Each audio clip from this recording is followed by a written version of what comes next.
Selamat pagi Bapak Ibu Saudara yang terkasih dalam Tuhan Yesus Kristus. Pada pagi hari ini kita akan menerima firman Tuhan dari Lukas 12 ayat 39 sampai 48 sebagai dasar sebelum kita melakukan aktivitas di pagi hari ini. Untuk itu mari kita siapkan hati kita masuk dalam doa.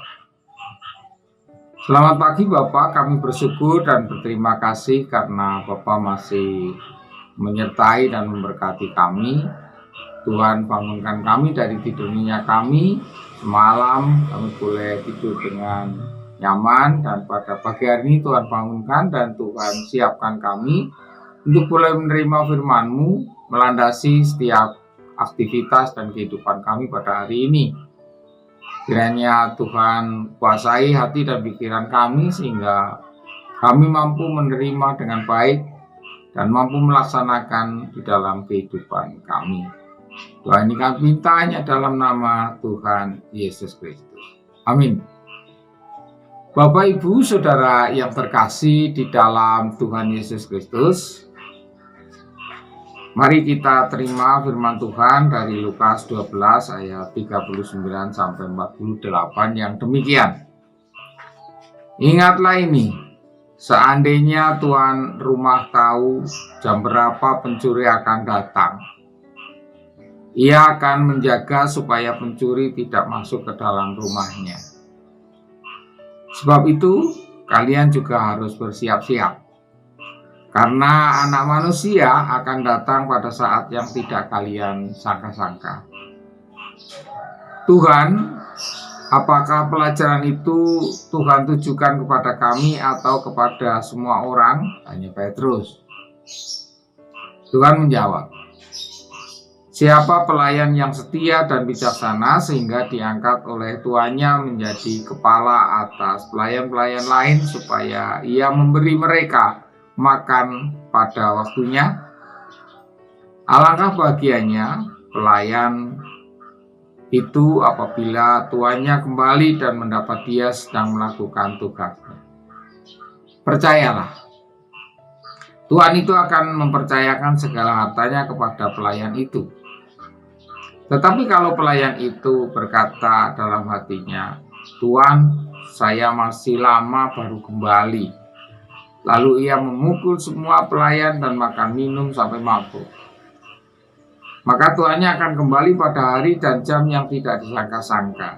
Dan pelayan itu akan diajar habis-habisan oleh tuannya serta dijadikan senasib dengan orang-orang yang tidak taat kepada Allah.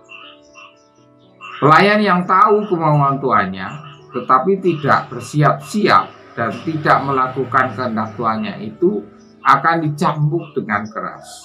Tetapi pelayan yang tidak tahu kemauan tuannya, kemudian melakukan sesuatu yang salah sehingga harus dicambuk, akan dicambuk dengan ringan saja. Sebab orang yang sudah diberi banyak daripadanya akan dituntut banyak juga. Dan orang yang sudah dipercayakan banyak daripadanya akan dituntut banyak pula. Bapak Ibu Saudara yang terkasih di dalam Tuhan Yesus Kristus, kejahatan sering terjadi di dalam kehidupan kita. Kita melihat dari dua perumpamaan sederhana dari Lukas tadi, membuka hati kita tentang betapa mendesaknya menanti Tuhan dengan hati yang penuh kesiap-siapan dan dengan sikap iman yang takwa dan tahu berterima kasih. Di dalam kehidupan kita, kejahatan senantiasa selalu mengintai dalam kehidupan kita. Dan kejahatan itu bisa berasal dari luar, tetapi juga bisa berasal dari hati kita sendiri. Selama kita hidup, kita akan berjuang untuk membiarkan hati kita menuntun kita berjalan pada jalan yang benar, atau membiarkan hati kita dipengaruhi oleh bujukan-bujukan yang sifatnya jahat dan tersamar, penuh dengan pengelabuan untuk turut kehendak sendiri dan menyimpang dari jalan Tuhan. Yesus mengajak kita untuk tetap berjaga-jaga karena kejahatan dapat memangsa kita dikala kita lengah. Yesus mengingatkan kita karena Dia tahu betapa kejahatan bisa tampil dalam wajah yang serba manis dan penuh kenikmatan. Yesus sendiri tahu bagaimana sesungguhnya wajah kejahatan karena Dia pernah dicobai 3 kali di padang gurun, karena Dia juga pernah jatuh 3 kali di bawah kaki salib yang berat. Dalam saat-saat yang penuh cobaan dan tantangan, di sanalah kita diuji dan ditempa. Apakah kita kuat untuk berkata tidak kepada kejahatan, ataukah kita takluk dan tunduk di hadapannya? Hal yang paling utama untuk diingat dan dicamkan adalah bahwa Tuhan tidak pernah pergi meninggalkan kita. Tuhan Yesus senantiasa menjaga dan menyertai kita. Dia selalu setia meskipun kadang kita tidak setia. Dia mencari kita sekalipun kita seringkali tidak membiarkan diri dicari oleh Tuhan. Mari kita belajar dari Guru Agung kita, Tuhan Yesus Kristus. Kita tidak sempurna. Kadang kita terantuk dan jatuh.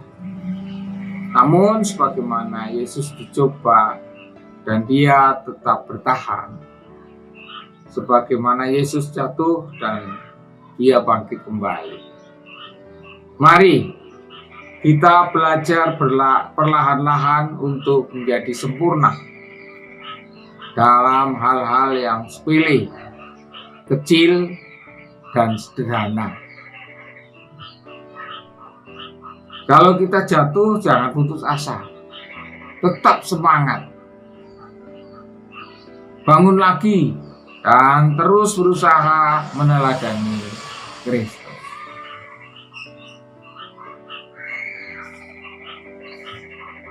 Selamat beraktivitas. Tuhan Yesus memberkati.